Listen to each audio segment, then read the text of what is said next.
بسم اللہ الرحمن الرحیم۔ حضرت علی بن ابی طالب علیہ السلام کا بیان ہے کہ حضرت دانیال علیہ السلام یتیم تھے۔ ان کے ماں باپ زندہ نہ تھے۔ بنی اسرائیل کی ایک خاتون نے ان کو گود لے کر ان کی پرورش کی۔ اس زمانے میں بنی اسرائیل میں ایک بادشاہ تھا جس کے 2 قاضی تھے۔ وہ خاتون بہت حسین و جمیل اور باروب تھی۔ وہ بادشاہ کی خدمت میں گاہے بگاہے آیا کرتی تھی اور اسے پند و نسائے کیا کرتی تھی۔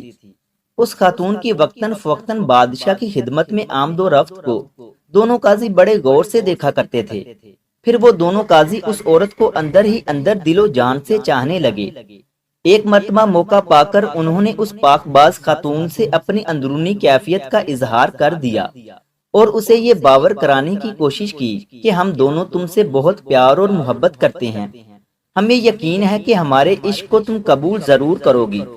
مگر اس پاک باز خاتون نے انہیں نصیحت کی اور ان کی محبت قبول کرنے سے انکار کر دیا۔ دونوں قاضیوں نے طرح طرح سے اسے بہلا پھسلا کر اپنی جھوٹی محبت کے فریب میں پھنسانا چاہا، مگر وہ کسی بھی طرح ان کے ہاتھ نہ آئی۔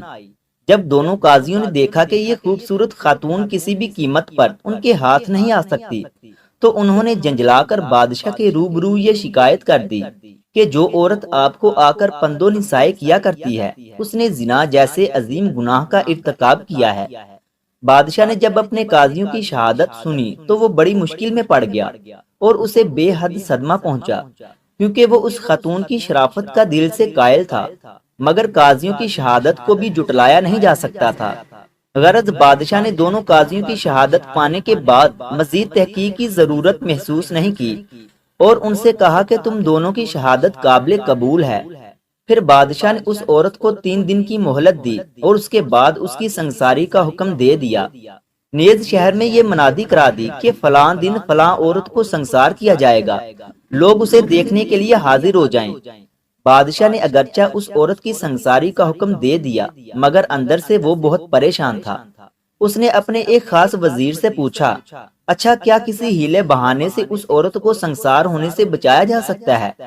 وزیر نے عرض کی، اب جبکہ شہر میں اس کی سنگساری کی منادی کرا دی گئی ہے اور یہ سنگساری کا فیصلہ آپ ہی کے قریبی 2 قاضیوں کی شہادت کی بنیاد پر دیا گیا ہے، پھر ایسی صورت میں اس عورت کی سنگساری کے فیصلے پر عمل درآمد نہ کرانے میں کون سی چیز مانع ہو سکتی ہے؟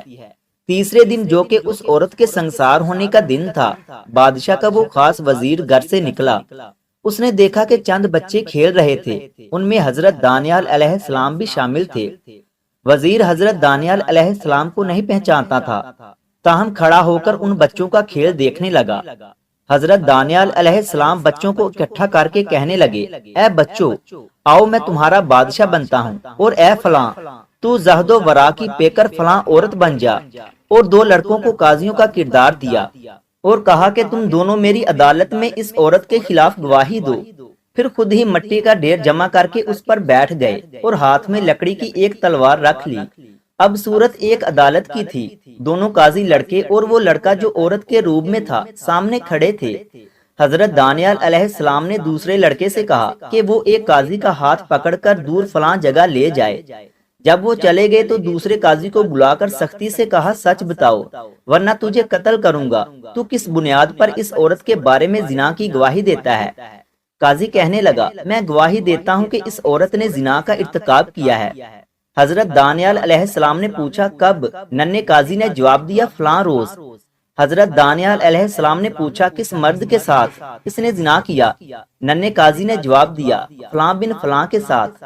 حضرت دانیال علیہ السلام نے پوچھا، کس جگہ؟ ننھے قاضی نے جواب دیا، فلاں جگہ۔ حضرت دانیال علیہ السلام نے لڑکوں سے کہا، اس کو لے جاؤ اور دوسرے قاضی کو میرے پاس لاؤ۔ لڑکوں نے حکم کی تعمیل کی۔